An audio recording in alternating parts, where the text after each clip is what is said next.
already recorded this, but I just rushed it and it sounded terrible. So I'm gonna slow down and try to do it again. Um, that's actually the second time I've had to record something twice. I started my own podcast, Back to Cam podcast, where I put the camera over there and it's facing my back. I know it's like super innovative and cool and shit, but I'm trying to get 4 views on it. If you guys could help me out with that, that's why I'm plugging it right now. That's the whole reason I'm making this video. But no, I just feel like it's kind of hard because uploads are a little sparse. So I don't know.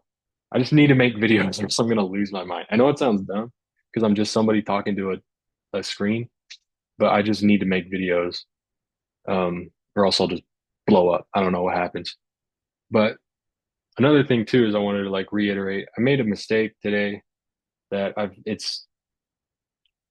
been kind of making the same type of mistake last week too since I started intraday trading. Is that I'm not like taking a step back to take in the whole information. I'm really rushing and like chasing trades. And if I have any financial advice that I want to give you, it would be don't chase trades. Like you don't need to trade. You don't need to like put your money on it. And especially if your odds are stacked against you and it's getting more and more like a roulette spin, um, just don't take the trade.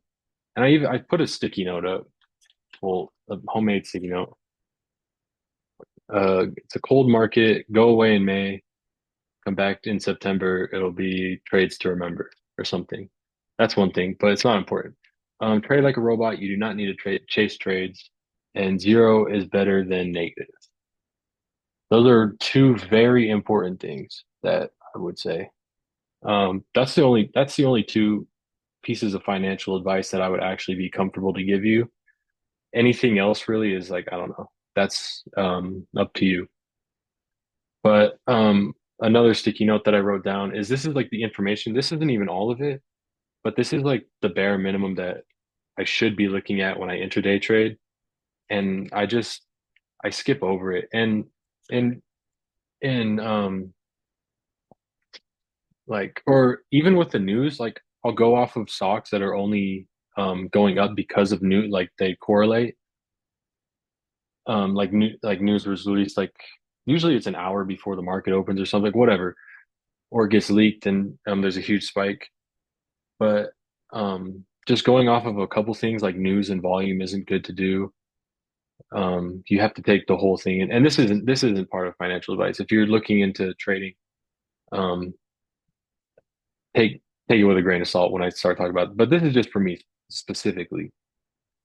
And so I use an analogy that if you're like building a dresser out of wood, that what you should do is it's a step-by-step process, and there is an like obviously correct way to do it. Step one through whatever, you do this, then this, and you have to calculate and be on par with like what's going on and like uh act like actively I don't know what I'm trying to say. You have to pay attention. You have to do quality control kind of.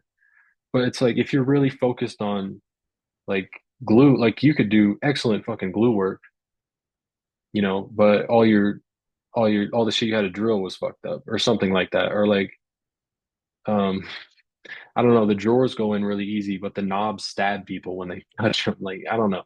Something like that.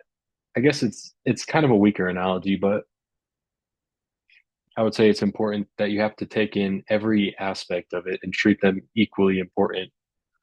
Um, as far as especially if you're putting money on the line.